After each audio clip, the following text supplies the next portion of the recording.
Liberalism, नव उदारवाद।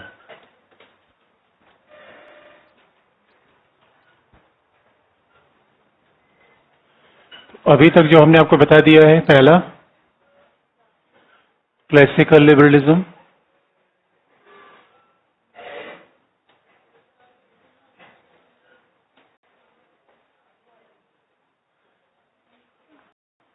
यानी शास्त्रीय उदारवाद हमने पूरा कर लिया है। उसके बाद second phase of liberalism, that is a modern आधुनिक उदारवाद या सकारात्मक उदारवाद हमने देखा है। और ये तो स्पष्ट भी हो गया कैसे चीजें बदल रही हैं, कैसे परिवर्तन हुआ, परिवर्तन के मूल कारण क्या है, ये भी आपको स्पष्ट है। तो चेंज क्लासिकल लिबरलिज्म से मॉडर्न लिबरलिज्म, और फिर मॉडर्न से नियो, थर्ड फेज देखना है। और हमने पहले ही बता दिया, तो वैसे तो हमने दोनों फेज बता दिया। हम हमेशा बेसिक्स को ध्यान में रखते हैं और हर पार्ट को देखते हैं, लेकिन जो हमारे एग्जाम का पैटर्न है उससे contemporary part is more important than other parts.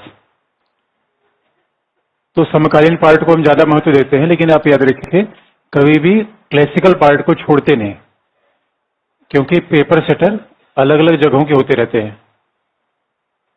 UPSC में ऐसा चीजों को चेंज करती रहती है, तो इस वजह से कई बार बड़ी परंपरागत चीजें भी पूछ ली जाती हैं, तो हम हर चीज को ध्यान रखते हैं, लेकिन प्रोबेबिलिटी ज्यादा होगी वर्तमान पे, क्योंकि जो भी चीजें बदल जाती हैं वर्तमान में है उन पे एग्जामिनर का ध्यान ज्यादा होता है।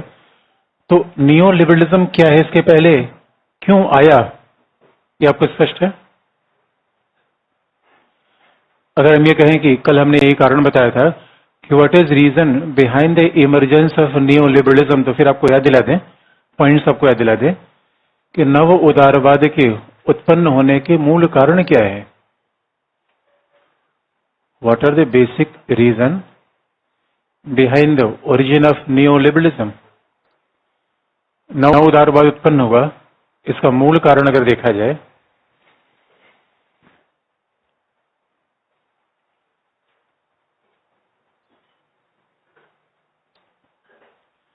पहला कल्याणकारी राज्य की विफलता,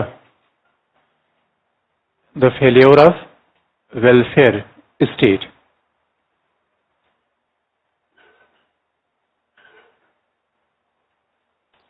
कल्याणकारी राज्य की विफलता।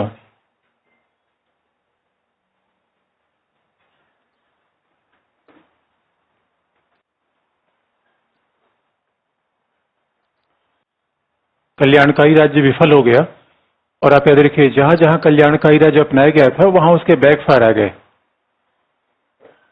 क्योंकि कल्याणकारी राज्य की सबसे बड़ी खामी आई, देयर वाज इकोनॉमिक मिसमैनेजमेंट। आज भी आप देख लीजिए, उसको बहुत सैद्धांतिक रूप में जिन लोगों ने बताया, बड़ी व्यवहारिक बात है। अब आप देख लीजिए कल्याणकारी राज्य की समस्या क्या होती है, अब किसानों को मुफ्त में 72,000 रुपए देंगे, ये तो that is a welfare state. कोई 6,000 रुपए दे रहा है, मुफ्त में बिजली, मुफ्त में पानी, मुफ्त में मेट्रो किराया। क्या इकोनॉमी का बेसिक प्रिंसिपल है प्रोडक्शन मुफ्त में होता है क्या? बस जो विद्वानों ने कहा ऐसा नहीं कि आपको बहुत दूर की बात समझनी है, just you can find out. अब हाँ, जब हम लिखने की बात आती है थोड़ा सा हम एकेडमिक टर्म्स का यूज करते हैं, अदरवाइज बातें तो बड़ी स्पष्ट है। कल्याणकारी राज्य क्यों प्रॉब्लम में आता है, ये इंडिया को देख के भी समझा जा सकता है। इसलिए इंडिया में भी तो 91 के बाद नियो लिबरल पॉलिसी आई। हम भी तो आजादी के बाद ब्रिटिश मॉडल पे थे। We have adopted this neo liberal policy after 1991, और आप देखेंगे पूरी दुनिया में 91 के बाद नव उदारवाद का प्रभाव बढ़ा, इसमें कोई दो राय नहीं है। और अगर नव उदारवाद का प्रभाव बढ़ा तो उसमें the basic cause of defect is a problem of welfare state. और आगे आपको बताएंगे इसी बात को तो हायक ने कहा जो हम सामान्य रूप में देख रहे हैं। तो जब विषय पढ़ने का तरीका होता है, किसी विषय को पढ़े उसको थोड़ा अपने से जोड़ के देखिए, तब आपको इंटरेस्टिंग लगेगा। अब किताबों तक थ्योरेटिकल तक रहेगा तो आपको थोड़ा सा अजीब सा लगेगा। आपने सुना भाई मेट्रो किराया मुफ्त में कर दिया जाएगा, और आपको ये भी पता होगा भारतीय रेल घाटे में जाती है। भाई हमारे यहाँ कोई ट्रेवल एजेंसी चलाता है तो फायदे में जाता है, और जो इतना बड़ा रेल चल रहा है वो घाटे में जा रही है। भारतीय रेल घाटे में गई है, सारे पब्लिक सेक्टर घाटे में गए। अच्छा, बीएसएनएल घाटे में है, एयरटेल क्यों? तो आप याद रखिए, इकोनॉमिक मिसमैनेजमेंट और स्टेट कंट्रोल्ड इकोनॉमी कभी भी अच्छी नहीं हो सकती, क्योंकि जब अर्थव्यवस्था को राज्य नियंत्रित करेगा तो फिर इसमें क्या होंगे, सारे डिसीजन पॉलिटिकली लिए जाएंगे पहला। जबकि आप देखेंगे, और कल्याणकारी राज्य की सबसे बड़ी जो खामी आई, आप वितरण को जस्ट करना चाहते हैं, जैसे कहते हैं पॉलिसी ऑफ रीडिस्ट्रीब्यूशन। आजकल एक नया शब्द आया है, रीडिस्ट्रीब्यूशन। भाई हर व्यक्ति यानी जो समाज में किस्ती है, अब देखिए रीडिस्ट्रीब्यूशन शब्द का प्रयोग आप किसी के लिए भी लगा सकते हैं। कई बार एग्जामिनर ऐसे नए शब्द का प्रयोग कर देता है, बात पुराना विचार है, बस शब्द नया है। जब भी समाज में किसी चीज का समाज होता है तो किसी के पास संपत्ति है, किसी के पास पद है, तो डिस्ट्रीब्यूशन कोई ना कोई चीज तो ही है। समाज में हमेशा रिसोर्सेज का डिस्ट्रीब्यूशन रहा है, and whenever we are talking of redistribution, इसका मतलब है जिन संसाधनों का हमने वितरण किया है उसको जरा फिर से नए आधार पे नए तरीके से वितरण किया जाए। That is meaning of redistribution. इसी वजह से रीडिस्ट्रीब्यूशन का सीधा सा मतलब है कि लोगों को संसाधन कैसे दिया जाए, किस प्रकार से दिया जाए। That is essence of redistribution. ये वितरणकारी नीति का पार्ट है।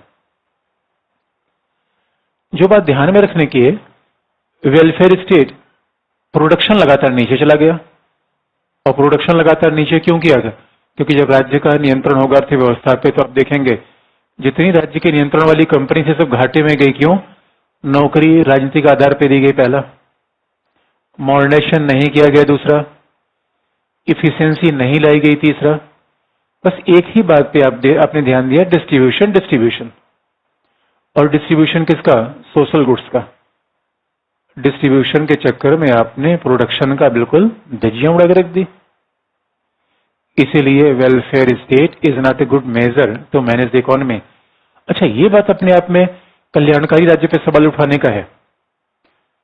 पहला तो अर्थव्यवस्था का प्रबंध ठीक नहीं होता। रेल का एग्जाम्पल लीजिए, दिल्ली सरकार के एग्जाम्पल लीजिए, संघ सरकार के एग्जाम्पल लीजिए। ये पहला डिफेक्ट आपको दिख जाएगा कि इकोनॉमिक मिसमैनेजमेंट। दूसरी बात बहुत ध्यान से है, क्या समाज में सभी लोगों की आवश्यकताएं एक जैसी हैं? समाज में सभी लोगों की आवश्यकता एक जैसी है? पहला, समाज में सभी लोगों की परिस्थितियां एक जैसी हैं? नहीं है। आप जरा सोच के देखिए, बहुत सिंपल सी बात है। अगर हम दिल्ली में रीडिस्ट्रीब्यूशन करना चाहें या दिल्ली में हम सामाजिक न्याय लाना चाहें, तो दिल्ली में वेलफेयर करना चाहें, आप बताइए, हमारे पास कोई ऐसा तरीका बताइए कि दिल्ली में रहने वाले लोगों के वेलफेयर के लिए आप क्या तरीका बताएंगे? समस्या आती है, अगर कहेंगे हम वेलफेयर करेंगे, पहला महिलाओं के लिए मेट्रो किराया मुफ्त कर देंगे, उसमें वो महिलाएं भी आएंगी जो हो सकता है कि लाखों रुपए मंथली सैलरी पाती हो। अब ये कौन सा तरीका है? जब आप ये कहते हैं कि हम कोई भी चीज सब्सिडाइज करेंगे, जब कह रहे मुफ्त में बिजली देंगे, मुफ्त में पानी देंगे, तो सवाल यह है, मुफ्त में बिजली, मुफ्त में पानी, क्या सभी को उसकी आवश्यकता है? क्या रेल किराए को आप बढ़ने नहीं दे रहे? और जो व्यक्ति स्वाभाविक रूप में एयरलाइंस में महंगे महंगे किराए देकर सफर कर रहा है और रेल में उसका 1/10 खर्च कर रहा है, यानी अब किसका वेलफेयर कर रहे हैं? सवाल तो ये है। वेलफेयर का विचार ही अपने आप में that is matter of dispute, क्योंकि समाज में सभी के हित एक जैसे नहीं है। अगर दिल्ली में पूछेंगे भाई वेलफेयर करना है, तो छात्रों से पूछा जाए तो क्या कहेंगे? भाई हमें नौकरी दो, हमारा सबसे बड़ा वेलफेयर यही है। और अगर नौकरी न दे पाए हो तो किसानों को अगर 72,000 रुपए दे रहे हो तो हमें भी कुछ दे ही दो, हमारा वेलफेयर ऐसे हो जाएगा। ट्रेडर से पूछा जाए, व्यापारियों से पूछा जाए, भाई ये बताओ आपका वेलफेयर कैसे होगा? तो भाई टैक्सेशन में थोड़ी रियायत दे दीजिए, हमारा वेलफेयर ऐसे हो जाएगा। किसानों का वेलफेयर अलग, छात्रों का वेलफेयर अलग, ट्रेडर्स का वेलफेयर अलग, महिलाओं का वेलफेयर अलग, पुरुषों का वेलफेयर अलग, बच्चों का वेलफेयर अलग। किसका वेल हुआ और किसका फेयर हुआ? अजीब सी बात नहीं है आपको? That was a point raised by none other than Hayek. और हायक ने कहा ये क्या है, ड्रामेबाजी हो रही है, वेलफेयर वेलफेयर। और एक खास बात है, आजादी के 70 साल बाद इससे गरीबी हट रही है, वेलफेयर हो रहा है दोस्तों। हो क्यों नहीं पाया? वेलफेयर होना था किसी और का, हो गया किसी और का। होना था आम जनता का, हो गया अधिकारियों का। अगर इस 70 साल के लोकतंत्र में किसी का वेलफेयर हुआ है, इंजीनियर का नंबर 1, दरोगा जी का नंबर 2, डीएम साहब का नंबर 3, सीएम साहब का नंबर 4, पीएम साहब का नंबर 5। जनता कहां गई दोस्तों?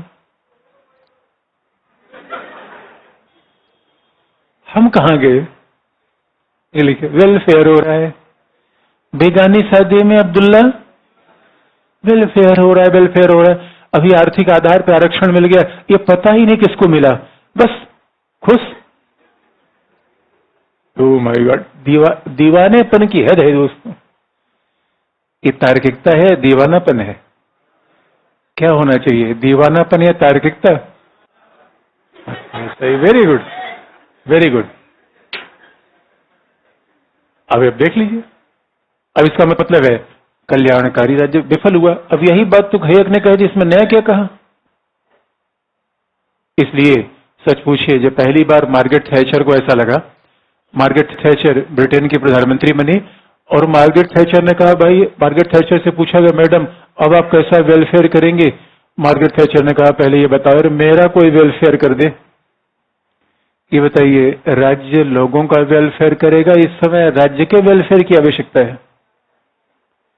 राज्य ही घाटे में जा रहा है, राज्य का कोई वेलफेयर करे? राज्य किसका वेलफेयर करेगा? अगर सोच के देखिए, नवीन पटनायक को आम जनता ने जिता दिया कि पटनायक जी हैं, तो पटनायक के पास फूटी कौड़ी नहीं है, प्रधानमंत्री के पास आकर है, ए प्रधानमंत्री विशेष दर्जा दे दो, विशेष दर्जा। तिरुपति में गए पीएम जगन रेड्डी क्या करे? विशेष दर्जा, विशेष दर्जा। पीएम ने कहा, किसको किसको दे विशेष दर्जा, किसको दे विशेष दर्जा? ये बताइए, पैसा है ही नहीं है, कल्याण राज्य का करने की आवश्यकता है, लोगों का, राज्य का। राज्य के पास फूटी कौड़ी नहीं है। और मार्गरेट थैचर ने जब उसके बाद जब हायक को पढ़ा, मार्गरेट थैचर ने कहा, हायक महोदय आप कहाँ थे? हायक ने कहा, मैं तो मैडम 1944 लिख रहा था, मेरी तरफ किसी ने नजरें ही नहीं गड़ाई। और मार्गरेट थैचर ने कहा, thanks mister Hayek, you had open my eyes, आपके कारण तो मेरी आंखें खुल गई। और तब तक हायक ने मैसेज किया रीगन को, अमेरिका के राष्ट्रपति। अमेरिका के राष्ट्रपति ने कहा, oh my God, this is a real philosophy, welfare state को डिसबैंड किया जाए। और देखेंगे बड़ा रिएक्शन आ गया वेलफेयर स्टेट के खिलाफ। पहली प्रॉब्लम ये। दूसरी प्रॉब्लम, पहला वेलफेयर स्टेट की पहली प्रॉब्लम क्या है? Economic mismanagement. अब इसी को हम विद्वानों की भाषा में लिखवा देंगे, बस बात यही है, तो समझ आप लीजिए। इकोनॉमिक मिसमैनेजमेंट, आर्थिक कुप्रबंध।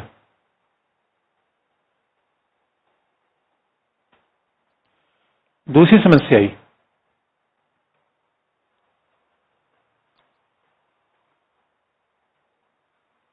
वेलफेयर स्टेट के नाम पर आजादी पर खतरा हो गया।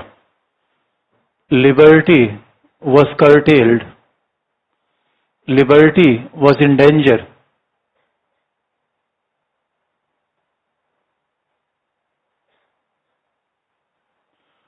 स्वतंत्रता को सीमित कर दिया गया। कल्याणकारी राज्य के नाम पर क्या हुआ? स्वतंत्रता को सीमित कर दिया गया।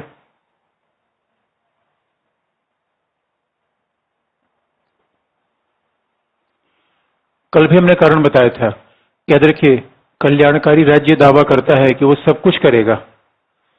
जब राज्य ही सब कुछ करेगा तो व्यक्ति को क्या करने की आवश्यकता होगी? और ये बात याद रखिए, इसलिए कभी भी भीख मांगने वाले को भीख नहीं देनी चाहिए। आप उसका भला नहीं कर रहे हैं, आप डिपेंडेंसी बढ़ा रहे हैं। आप उसको कह दीजिए, भाई चलो काम तुम कर देंगे। अगर उसका भला करना चाहते हैं, उसको काम दिलवा दीजिए। आप भीख मत दीजिए। और हम जब बेरोजगारी भत्ता राज्य से लेते हैं, ये भीख है या नहीं है? ये सरकार ने क्या किया, 6,000 रुपए देकर भीख ही दे दिया। और कोई कह रहा हम ज्यादा भीख देंगे, 75,000 रुपए देंगे। अगर सोच के देखिए, काम देंगे या पैसा देंगे? ये आप देखिए, अगर आप पैसा आपने दे दिया, इसका मतलब है व्यक्ति में प्रोत्साहन, एडवेंचरस इनिशिएशन, ये सब आपने खत्म कर दिया। और एक बात याद रखिए, आजादी किस बात में इन्वॉल्व होती है? नया चिंतन रखिए, नए विचार रखिए, कुछ नया नया काम करने का प्रयास करिए, फिर तो आजादी है। हर चीज आप डिपेंडेंट हो जाइए, then you are losing your liberty. और कल्याणकारी राज्य के आने के बाद यही हुआ। इस वजह से कल्याणकारी राज्य में न केवल इकोनॉमिक मिसमैनेजमेंट हुआ, बल्कि आजादी खत्म हुई। और समस्या तब आ गई, तीसरी समस्या, इमरजेंस ऑफ फासिज्म, फांसीवाद का उदय।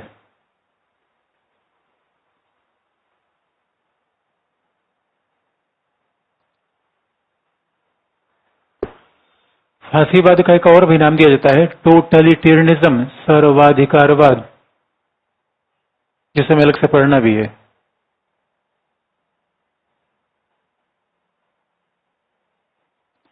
फांसीवाद या सर्वाधिकारवाद का उदय, इमरजेंस ऑफ टोटलिटेरियनिज्म।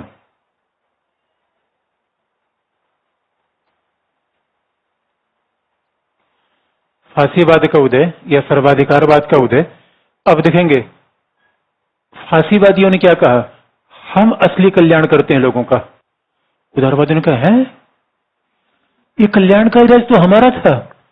फांसीवादियों ने कहा, ना ना, तुम कम कल्याण करते हो, हम ज्यादा कल्याण करते हैं। फांसीवादियों ने कहा, तुम लोग कैसे कल्याण करते हो?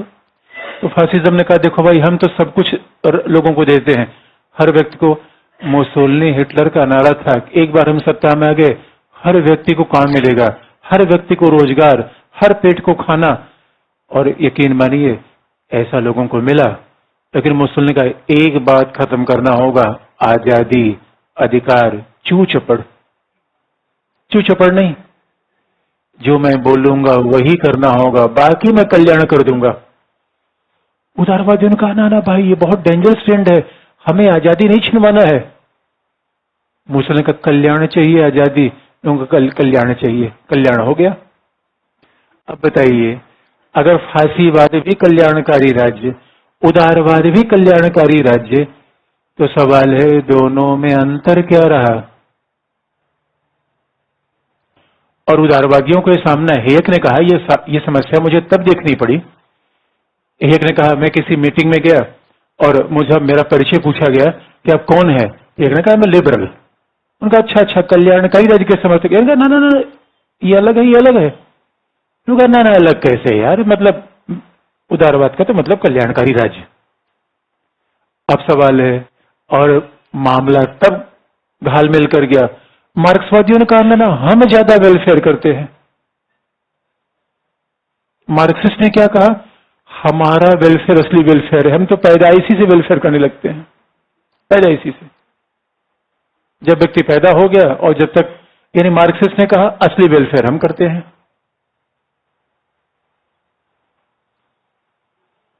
मार्क्सवाद हमें अलग से पढ़ना है, फांसीवाद अलग से पढ़ना है। लेकिन फांसीवाद ने कहा, और एक खास बात थी, फांसीवाद ये कहा करता था कि हम व्यक्ति को सारी आर्थिक आवश्यकताएं दे देंगे, और मार्क्सवादियों ने तो ऐसा बिल्कुल दे दिया। और सच मानिए, उदारवादियों ने तो वेलफेयर स्टेट में केवल कुछ चीजें बांटी थी, मार्क्सवादियों ने तो कहा कि नहीं, राज्य के अंतर्गत जमीन भी होगी, कंपनी होगी, फैक्ट्री होगी। मार्क्सवादियों ने कहा, भाई देखो, उदारवादी सही वेलफेयर नहीं है, क्योंकि इसमें प्राइवेट प्रॉपर्टी होती है, पूंजी पर नियंत्रण व्यक्तियों का होता है, पूंजीपतियों का होता है, इसलिए उसमें सही वेलफेयर नहीं होता। सही वेलफेयर कहां होगा? हमारे यहां।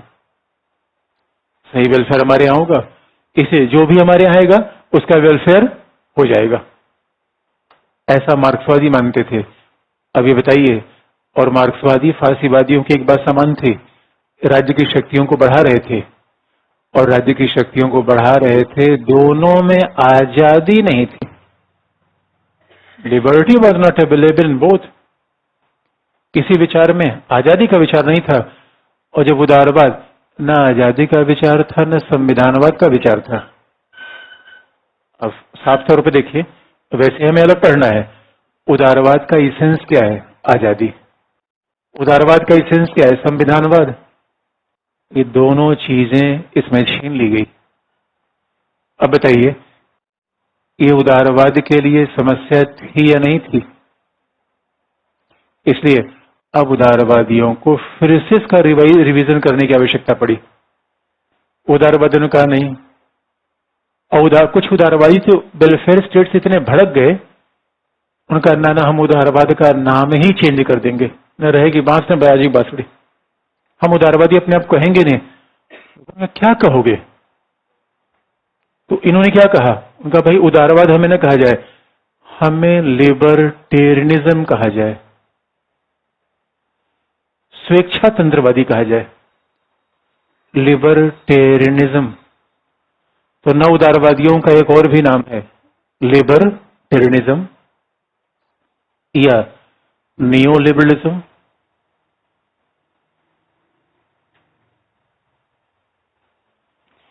या कभी कभी इसके लिए एक और शब्द का प्रयोग किया जाता है, नियो राइटिस्ट, नव दक्षिण पंथवाद, लिबर्टेरियनिज्म। अच्छा, नियो शब्द अमेरिकन इंग्लिश का शब्द है, ब्रिटेन में हमेशा NEW का प्रयोग है, न्यू। अमेरिकन से किस शब्द का प्रयोग करना शुरू कर दिया है? NEO, neo. जैसे आप देखेंगे अमेरिकन इंग्लिश के अलग मतलब होते हैं, ब्रिटिश इंग्लिश में अब कलर के अनुवाद देखेंगे, स्पेलिंग देखेंगे, उसके अलग मतलब आएंगे। अमेरिकन से उसका अलग शब्द का प्रयोग करते हैं। जैसे कि आप देखेंगे पहले ब्रिटिश इंग्लिश में थोड़ा सा, अच्छा ब्रिटिश इंग्लिश में कई बार थोड़ा सम्मान था, तहजीब थी, तो ब्रिटिश इंग्लिश में ऐसा सिखाया था कि मे आई कम इन, क्या मैं आ सकता हूं? अमेरिकन कहते कैन आई कम। तहजीब उसमें नहीं है, ब्रिटिशर्स में तहजीब थी, अमेरिकन में नहीं है। अमेरिकन सीधी बात बोलते हैं। अच्छा, किसी अमेरिकन बच्चे से कभी कुछ पूछेंगे तो सीधा जवाब यस या नो, संकोच नहीं करता हो, यस बोलेगा नो बोलेगा। अच्छा, हम थोड़ा सोचते हैं क्या बोले यार, उसको हर्ट न कर जाए। अमेरिकन टेंडेंसी पला नहीं होता, तो लैंग्वेज भी ऐसी होती है। तो नियो राइटिस्ट या न्यू राइटिस्ट, ये भी शब्द का प्रयोग करते हैं। नव दक्षिण पंथवाद, याद रखिए रूढ़िवाद का एक और भी नाम है दक्षिण पंथवाद। कंजर्वेटिज्म कहिए, रूढ़िवाद का एक नया नाम क्या है? राइटिस्ट। उदारवादियों का, अच्छा जिसे कहते हैं रूढ़िवाद या कंजर्वेटिव या राइटिस्ट, जो भी रूढ़िवादी होता है या राइटिस्ट होता है, एक तो नकारात्मक मतलब है कि they are not leftist. Leftist कौन है? समाजवादी। लेफ्टिस्ट कौन है? रेवोल्यूशन चेंज करने वाला। Who is leftist? Believe in equality. Rightist कौन है? परंपरा की बात करने वाला, प्रथा की बात करने वाला, ये उसका कल्चरल मीनिंग है। राइटिस्ट का कल्चरल पार्ट है परंपरा की बात करना, प्रथा की बात करना। राइटिस्ट का इकोनॉमिक मतलब है मार्केट इकोनॉमी की बात करना। राइटिस्ट के दोनों मतलब है और रूढ़िवाद के दोनों मतलब है। सामाजिक रूप में, सांस्कृतिक रूप में रूढ़िवादी क्या मानते हैं? समाज में विषमता ठीक है, परंपराएं अच्छी हैं, प्रथाएं अच्छी हैं। और रूढ़िवादी कहते हैं कि व्यक्ति के विवेक के बजाय सामाजिक परंपराओं में एक सामूहिक विवेक होता है। लेकिन उनका आर्थिक मतलब है मार्केट इकोनॉमी, इसलिए इन्हें न्यू राइटिस्ट भी कहा जाता है। भाई राइटिस्ट की बात, दक्षिण पंथ की बात आज से थोड़े है। दक्षिण पंथ के खिलाफ, कंजर्वेटिज्म के खिलाफ ही तो उदारवाद आया था। या उदारवाद के बहुत बड़े विरोधी रूढ़िवादी थे, लेकिन एक नए रूप में जब आया, नाम एक ही है, लिबर्टेरियंस कहिए, नियो लिबरल्स कहिए या नियो राइटिस्ट कहिए। और नियो राइटिस्ट की एक ही बात है, बहुत सिंपल सी बात है कि लिखने की बात अगर हम करें, ये सीधे सकारात्मक उदारवादियों का विरोध करते हैं और क्लासिकल लिबरल्स को फिर चला देते हैं। एक ही बात तो है। क्लासिकल लिबरल्स को इन्होंने रिवाइव कर दिया, केवल नाम अलग अलग है, इनके नाम फर्क है। तो इन्होंने कहा क्या? अब न्यू लिबरल्स ने कहा क्या? पहला, तो राइटिस्ट का फिर मतलब आपको बता दें, दक्षिण पंथ का मतलब होता है सामाजिक मतलब, जो परंपरा प्रथा कल्चर को माने। आर्थिक मतलब जो बाजारवाद को माने। क्योंकि याद रखिए, लेफ्टिस्ट का मतलब समाजवादी, लेफ्टिस्ट बाजारवाद को नहीं मानता, राइटिस्ट मार्केट इकोनॉमी को मानता है। तो पहला। अब नव उदारवादियों ने कहा क्या? पहला हायक।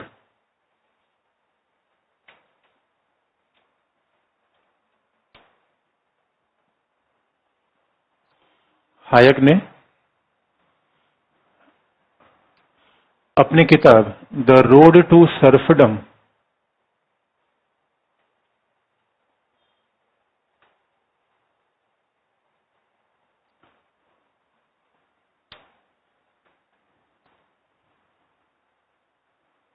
SERFDOM, हायक ने अपनी किताब, ये 44 में लिखी गई, हायक ने अपनी किताब द रोड टू सर्फडम में कल्याणकारी राज्य की कड़ी आलोचना किया।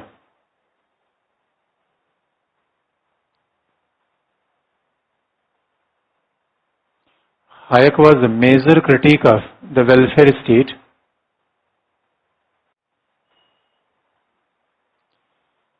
अपनी किताब द रोड टू सर्फडम में कल्याणकारी राज्य की कड़ी आलोचना की। और उनके अनुसार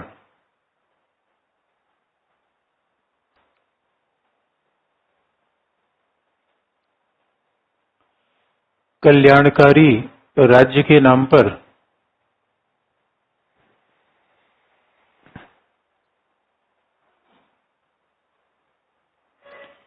कल्याणकारी राज्य के नाम पर सर्वाधिकारवाद को बढ़ावा दिया जा रहा है।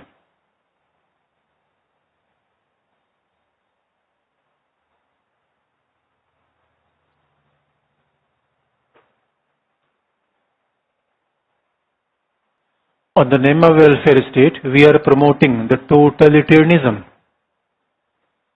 कल्याणकारी राज्य के नाम पर सर्वाधिकारवाद को बढ़ावा दिया जा रहा है। अच्छा, ये इंटरेस्टिंग पार्ट है। The road to serfdom, serfdom का मतलब होता है दासता, और दासता का मतलब क्या होता है? आजादी खो देना। दासता का मतलब क्या है? गुलामी। तो ये कौन सा रास्ता है, कौन सा ऐसा हाईवे है जो गुलामी का हाईवे है? कौन सा ऐसा रास्ता है, दासता का रास्ता है? वो क्या है? कल्याणकारी राज्य। क्योंकि याद रखिए, एक बार बहुत ध्यान से देखेंगे, हायक से पूछा गया, यार कल्याणकारी राज्य दासता की तरफ कैसे बढ़ेगा? उनका बढ़ेगा क्योंकि कल्याणकारी राज्य में भी राज्य सब कुछ करता है, और फासिज्म और मार्क्सिज्म में भी राज्य सब कुछ करता है। यानी कल्याणकारी राज्य आगे किधर बढ़ रहा है? यहां। उनका दास्ता का मार्ग कौन है? फांसीवाद और मार्क्सवाद। और आप याद रखिए, कोई अमेरिकन कभी भी फासिज्म और मार्क्सिज्म को स्वीकार नहीं करेगा। कोई लिबरल्स स्वतंत्रता को लूटते हुए देख नहीं सकता। और हायक ने कहा हम उसी रास्ते पे जा रहे हैं। डेंजर तो ऐसा दिख रहा था भाई। सीधी सी बात है, दोनों की फिलॉसफी क्या है उससे फर्क नहीं है। दोनों की फिलॉसफी अलग अलग हो सकती है, क्योंकि हम आगे फासिज्म पढ़ेंगे। फासिज्म नेशन को मानता है, लिबर उदारवाद व्यक्ति को मानता है, आजादी को मानता है। मार्क्सिज्म क्लास को मानता है, उदारवाद आजादी को मानता है। थ्योरेटिकल बहुत डिफरेंस है, लेकिन जो राज्य आया वो तो एक ही जैसा हो गया। ये भी शिक्षा, स्वास्थ्य की सुविधा, आवास, पैसा सब कुछ बांट रहा है, ये भी वही काम कर रहा है। तो लोगों को सिद्धांत पता होता है, व्यवहार। और कल्याणकारी राज्य की लोकप्रियता इतनी बढ़ने लगी कि राज्य विवश हो गया उसी दिशा में आगे जाने पर। आजादी खिसकेगी। अच्छा, खास बात ये भी देखिए, ऐसा आपको नहीं लगता कल्याणकारी राज्य के नाम पे प्रतिभाशाली लोगों को हतोत्साहित किया जाता है? किया जाता है कि नहीं किया जाता है? आपको बहुत साफ एक एग्जाम्पल बता दें।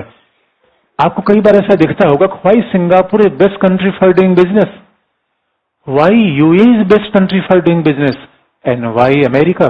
ये बात आपको जान के हैरानी होगी, इन्फोसिस, काम करने वाला भारतीय, कंपनी का मालिक भारतीय, फिर ये कंपनी अमेरिका में। कमाल नहीं हो गया? ये सुनकर टीसीएस, काम करने वाले इंडियन, कंपनी का ओनर इंडियन, कंपनी अमेरिका में। समझ में आ रही बात नहीं? अजीब सा दिखने में लगता है। इसे आपको याद दिला दे क्यों ऐसा हो रहा है। क्योंकि हमारे यहाँ कोई इंडस्ट्री आप लगाएंगे तो सरकार क्या कहेगी, 30% टैक्स दे दो, 100 रुपए आप कमाएंगे। यानी आपके जेब से कोई रोज आके 30 रुपए ले ले 100 रुपए में, कैसा लगेगा? कैसा लगेगा ये बताइए। इनकम टैक्स डिपार्टमेंट होना चाहिए क्या? लोग कहते हैं black money, black money. No money is black, each and every money is green. इसका सीधा सा मतलब है, ज्यादा कमाएंगे रोज जो सरकार आके मचमच करेगी। विजय मल्ला देखे, प्रतिभाशाली व्यक्ति भाग गया। सरकार का ये चोर था। अरे चोर क्या था, सब उसने यहां इंडस्ट्री लगाई, सब बनाई, और आप उसके पीछे डंडा लेके पड़ गए।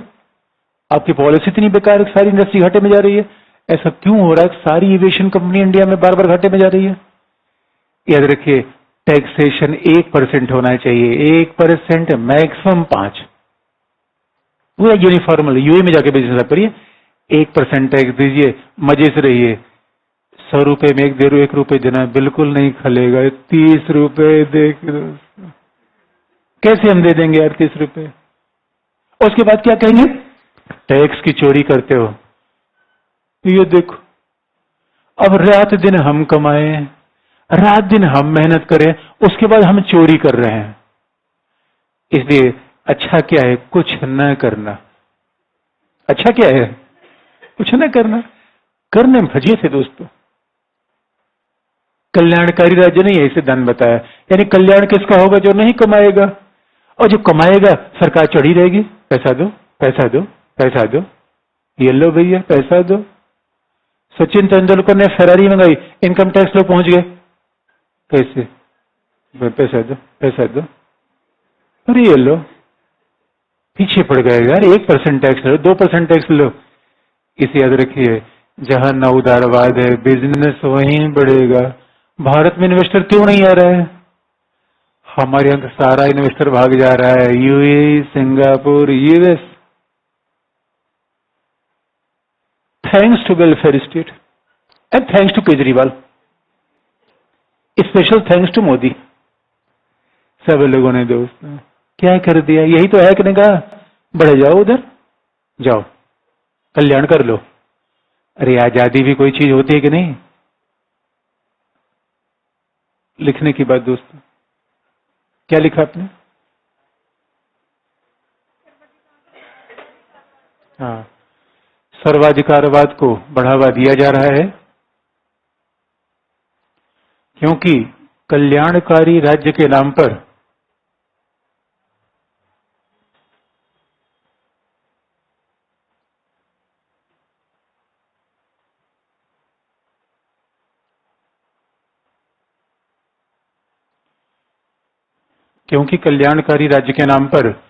व्यक्ति की स्वतंत्रता, स्वायत्तता को हतोत्साहित किया जा रहा है। Liberty, autonomy and initiativeness of individual is demoralized.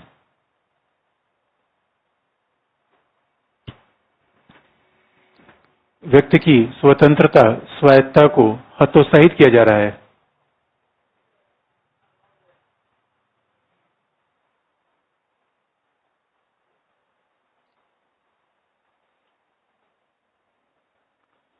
व्यक्ति की स्वतंत्रता और स्वायत्तता को हतोत्साहित किया जा रहा है जो उदारवादी विचार का विरोधी है, which goes against the basic tenets of liberal thought.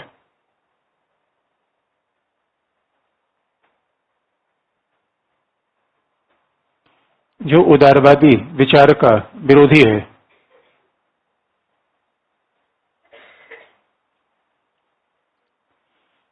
जो उदारवादी विचार का पूर्णतः विरोधी है।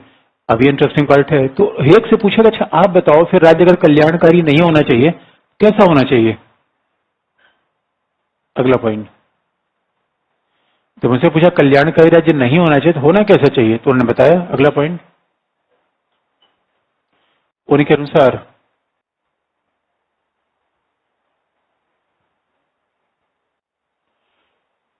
अनुसार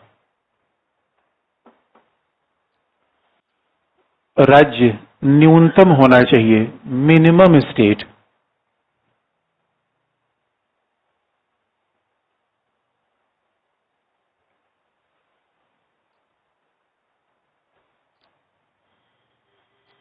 बेसिक, अच्छा जो बेसिक टर्म है उसको बल्कि जो हिंदी में लिखेंगे वो भी मिनिमम स्टेट ही लिखेंगे, न्यूनतम राज्य के बजाय मिनिमम लिखे ज्यादा अच्छा रहेगा। अंडरलाइन कर दीजिए देवनागरी लिपि में लिख के, कि जो फिलोसफर के की टर्म्स है उसको हमेशा हम देवनागरी लिपि में लिखते हैं। मिनिमम स्टेट या मिनिमल स्टेट, मिनिमल।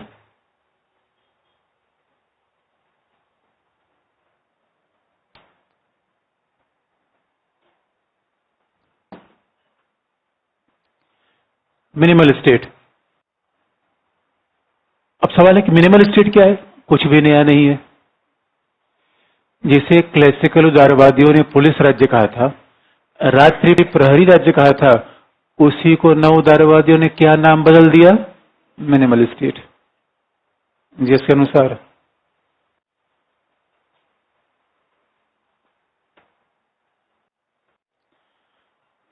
अनुसार राज्य के द्वारा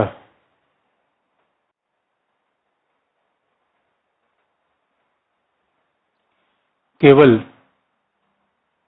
पुलिस और सेना के कार्यों का संचालन होना चाहिए।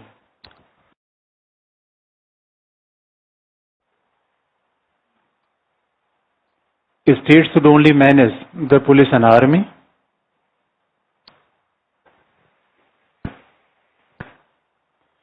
राज्य के द्वारा केवल पुलिस एवं सेना के कार्यों का संचालन होना चाहिए।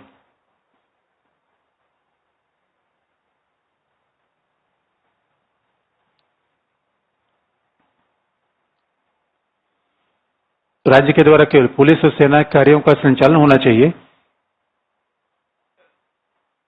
अर्थव्यवस्था का संचालन राज्य का कार्य नहीं है।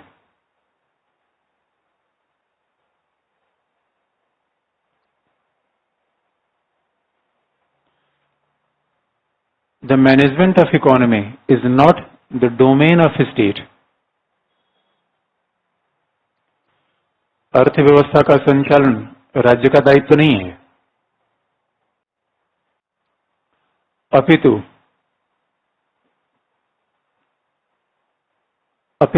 उन्होंने बाजारवादी अर्थव्यवस्था का समर्थन किया।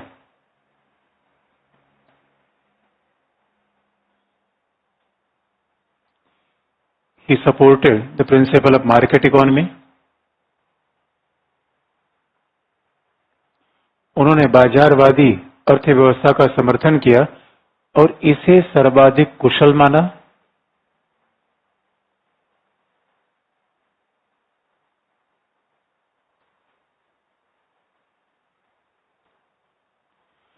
और स्वतंत्रता के अनुकूल भी कहा।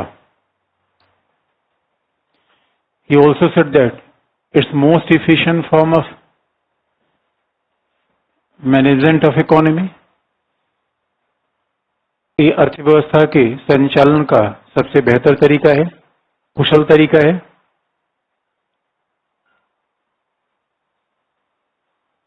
जहां व्यक्ति को अधिकतम स्वतंत्रता प्राप्त होगी, where individual can enjoy the maximum liberty.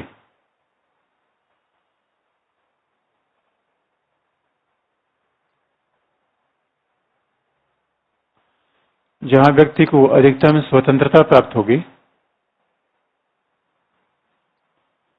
और व्यक्ति अपने जीवन का चयन का निर्धारण करेगा।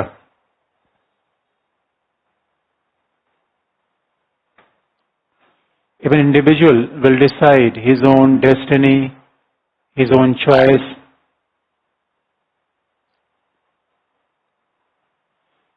व्यक्ति अपने चयन का, जीवन का निर्धारण करेगा।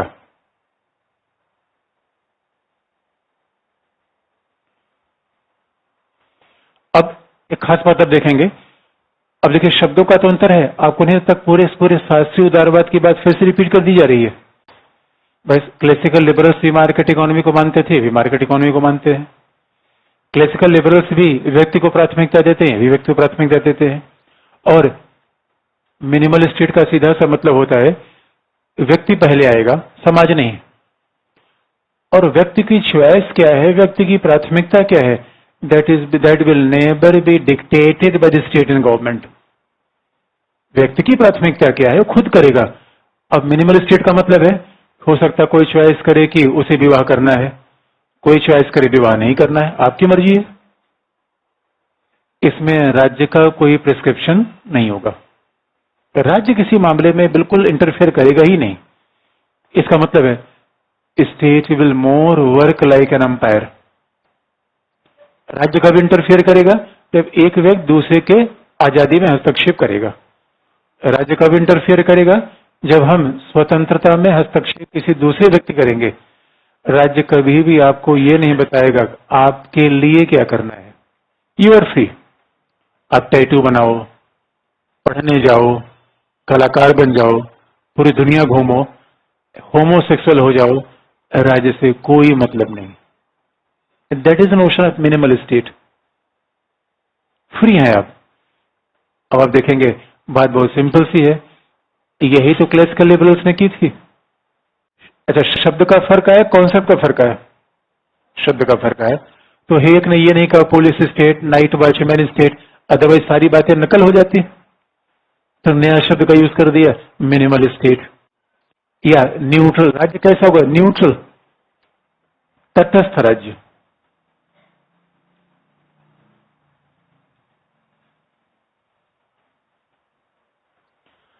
तटस्थ किससे, जीवन शैली से, लोगों के मूल्यों से, लोगों के विचारों से। ये आपकी मर्जी है क्या पहन रहे हैं, क्या खा रहे हैं, क्या अपना रहे हैं। Neutral state. अब बताइए, अब कोई 70 साल की उम्र में विवाह कर ले तो राज्य जाएगा उससे पूछने, न्यूट्रल, न्यूट्रल स्टेट। अब कोई वैलेंटाइन डे मना रहा है तो राज्य को पूछने जाना नहीं चाहिए, न्यूट्रल स्टेट। अब उसका अपनी मर्जी है। इसलिए सीधी सी बात है, अगर न्यूट्रल स्टेट का मतलब, मिनिमल स्टेट का मतलब राज्य का दायरा सीमित होगा, और राज्य का दायरा सीमित होगा तो आजादी अधिकतम होगी। सिंपल फार्मूला ये। तो हेक ने पूरे वेलफेयर स्टेट को रिवर्स कर दिया। उनका नहीं, वेलफेयर स्टेट को रिवर्स कर दिया। इसीलिए नव उदारवादी ने एक और बात कही, रोलिंग बैक ऑफ स्टेट। अगला पॉइंट, इसको आप देवनागरी लिपि में लिख लीजिएगा। अब इसको हिंदी में लिखें तो राज्य को पीछे करना, ये अच्छा शब्द नहीं है, rolling back of state.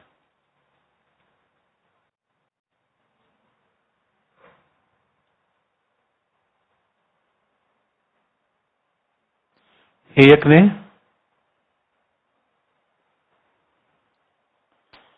Rolling back of state का नारा दिया।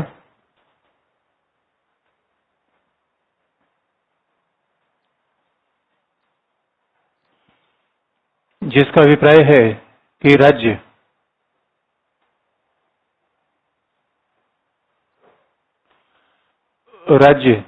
कल्याणकारी दायित्वों से,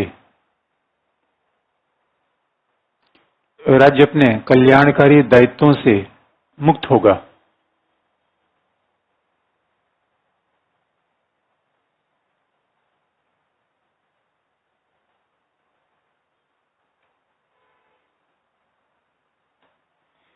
कल्याणकारी दायित्वों से मुक्त होगा।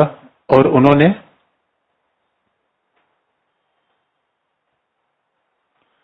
उन्होंने कल्याणकारी राज्य की और आलोचना करते हुए कहा,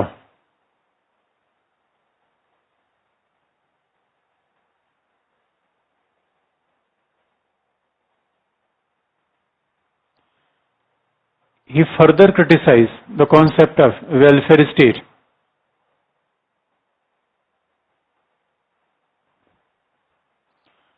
उन्होंने कल्याणकारी राज्य की और आलोचना करते हुए कहा कि कल्याण और न्याय मृग मरीचिका है। इट इज मिराज, इंग्लिश में कहा जाता है मिराज। कल्याण और न्याय मरीचिका है। मृग मरीचिका का मतलब है जो आभास होती है, दिखती नहीं। राजस्थान वाले खूब देखे होंगे। मतलब मृग मरीचिका कैसी होती है? मतलब मृग का मतलब होता है हिरन। हिरन रेत में जब दौड़ता है जिसको हर जगह जो पानी जैसा दिखता है, होता नहीं, और उसी चक्कर में जान गंवा देता है पानी की तलाश में। It's social mirage. तो बल्कि हायक ने किताब ली, मिराज, कल्याण जैसी कोई चीज है नहीं, न्याय जैसा कोई विचार ही नहीं है। क्यों? क्योंकि उन्होंने कहा कल्याणकारी राज्य के नाम पर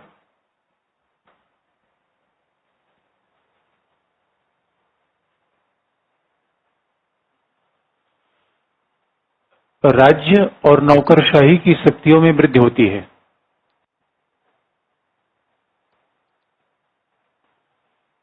welfare state only promotes the power of state and bureaucracy. कल्याणकारी राज्य के नाम पर नौकरशाही की शक्तियां बढ़ती हैं, राज्य की शक्तियां बढ़ती हैं, और आम लोगों का कल्याण नहीं होता। It has nothing to do with the welfare और द मासेस।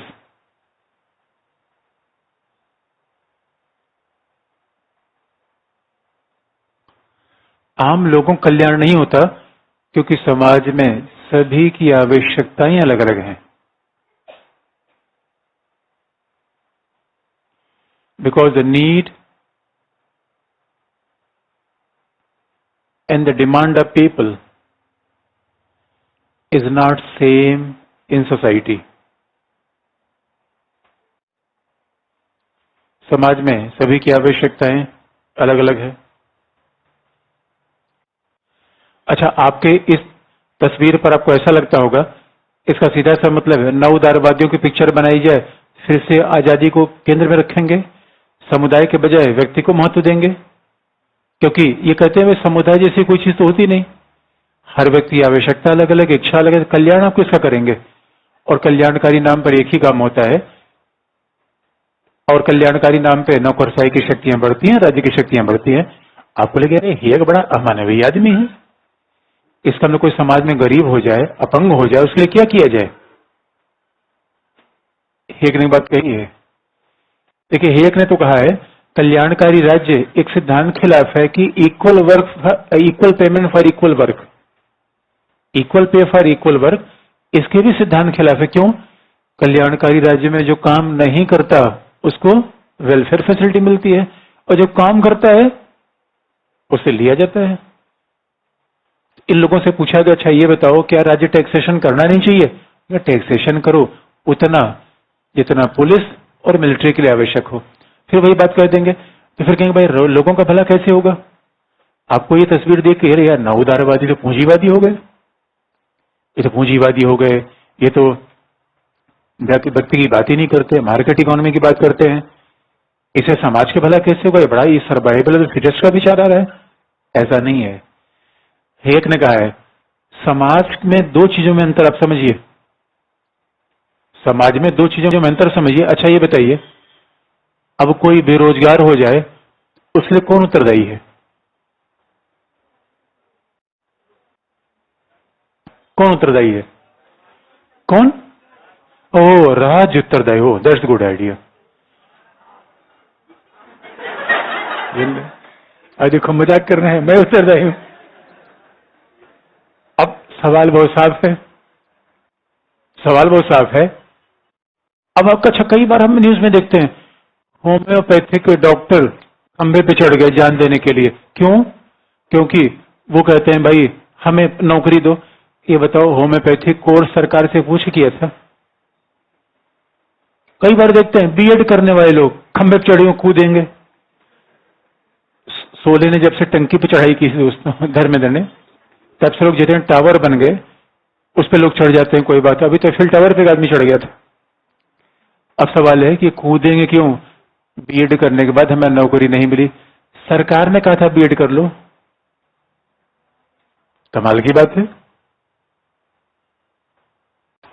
जो भी बेरोजगार हो जाए, जिसको नौकरी न मिले, जिसकी शादी न हो, जिसके बच्चे पढ़े लिखे न, कौन रिस्पॉन्सिबल है? राज्य। कमाल की बात हो गई यार। राज्य उत्तरदायी है या खुद हम उत्तरदायी हैं? राज्य उत्तरदायी होगा। एक बात याद रखिए, इसी हेक ने कहा कि देखिए, जब कल्याणकारी राज्य की बात की जाती है तो आजकल दो चीजों में बड़ा कंफ्यूजन कर दिया जाता है। कल्याणकारी राज्य की जब बात की जाती है तो उन्होंने कहा देखिए, दो चीज में अंतर आप समझिए। पहला क्या है? अन्याय, इनजस्टिस।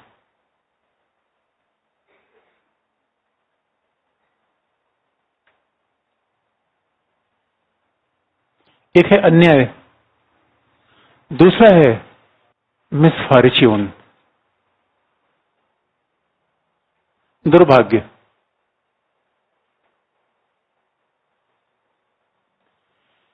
एक अन्याय है, दूसरा दुर्भाग्य है। तो समाज में आप किसको दूर करना चाहते हैं, अन्याय को या दुर्भाग्य को? अच्छा, दोनों में कोई अंतर होता है क्या? अगला पॉइंट,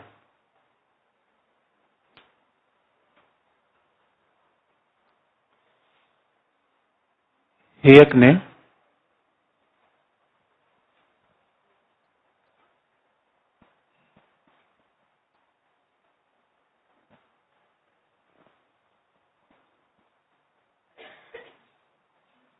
हेयक ने कल्याणकारी राज्य की आलोचना करते हुए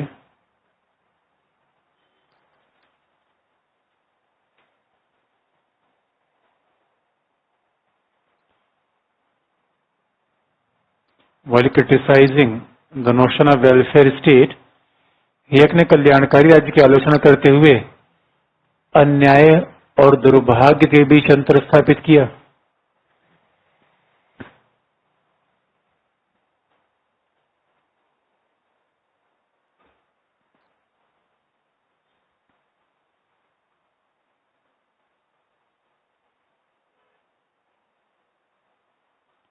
अन्याय और दुर्भाग्य के बीच अंतर स्थापित किया और उनके अनुसार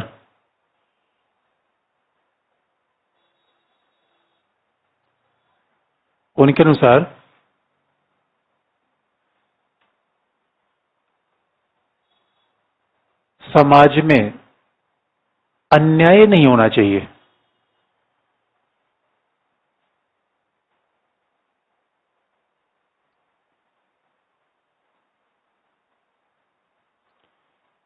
He never supported injustice, समाज में अन्याय नहीं होना चाहिए और जिनके विरुद्ध अन्याय हुआ है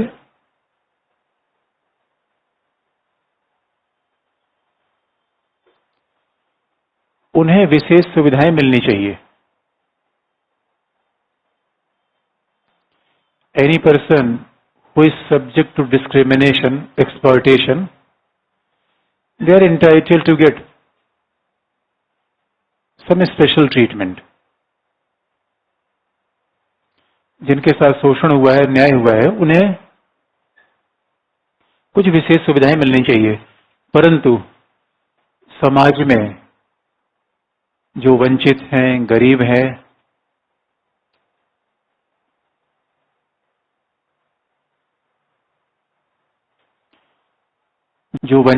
गरीब हैं, परंतु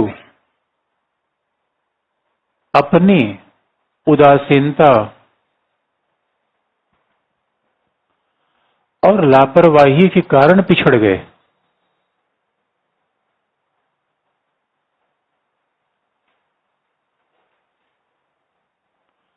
अपनी उदासीनता और लापरवाही के कारण पिछड़ गए।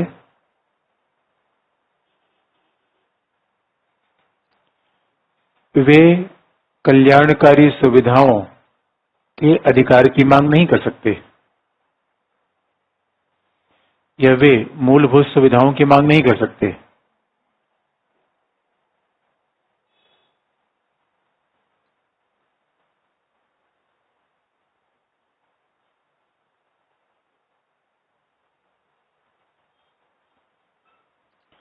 मूलभूत सुविधाओं की मांग नहीं कर सकते। इसका मतलब उनका कहना है कि भाई जो एनी पर्सन जो भी गरीब है, समाज में वंचित है, उनको राज्य के द्वारा हो सकता है कुछ चीजें दे दी जाएं, लेकिन वो उनका अधिकार नहीं होगा कि वो अधिकार से मांगेंगे हमें रोजगार दीजिए ही। ये आपका अधिकार नहीं है। हाँ, राज्य आपके दुर्भाग्य पर तरस अगर उसको आ गया और राज्य को लगता है कि ऐसा हमें कर देना चाहिए तो हम ऐसा कर देंगे। और इसीलिए याद रखिए, नव उदारवादी विचारक संपत्ति के समर्थक होंगे या नहीं होंगे।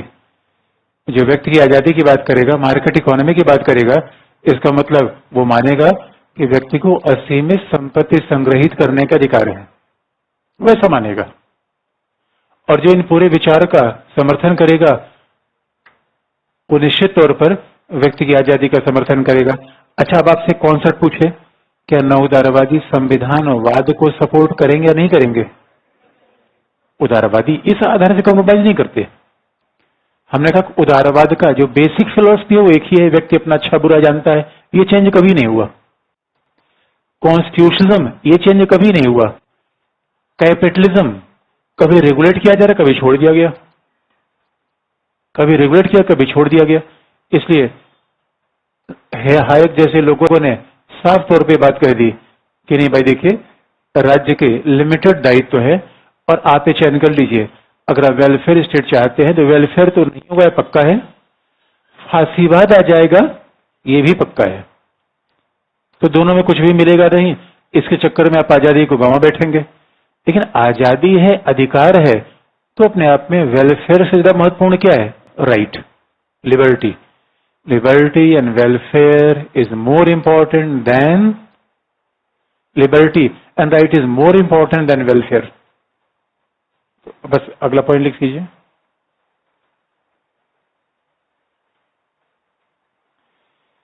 नव उदारवादियों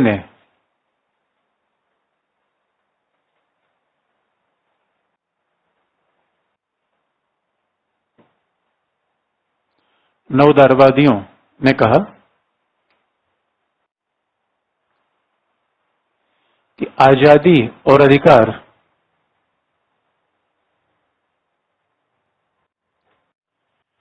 कल्याण से ज्यादा महत्वपूर्ण है। Right and liberty is prior to good.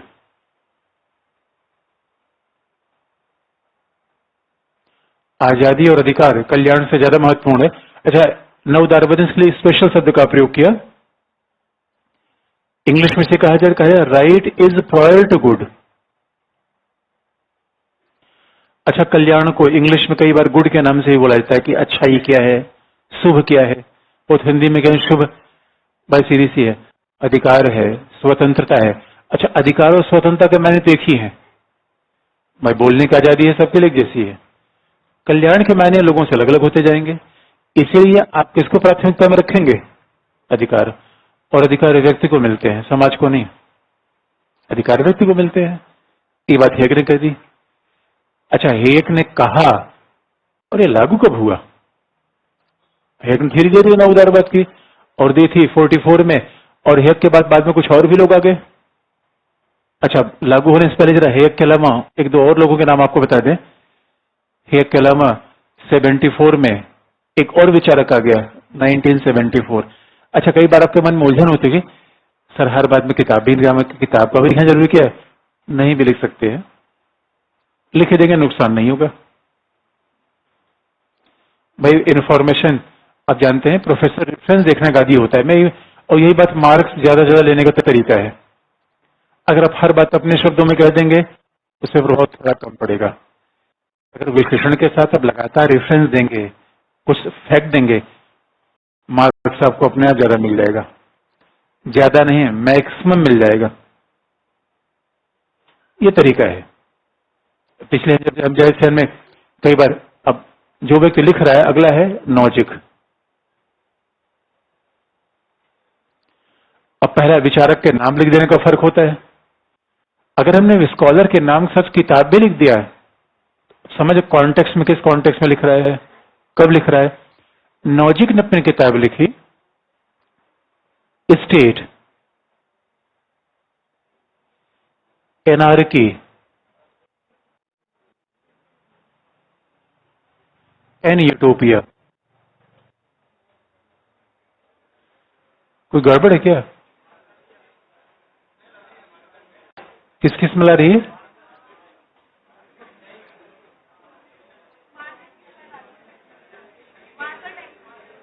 Marker type smell आ रही है।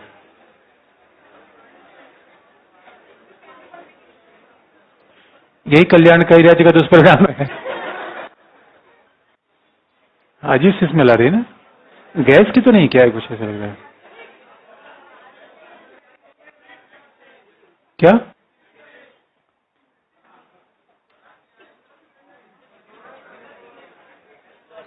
किसकी स्मेल है?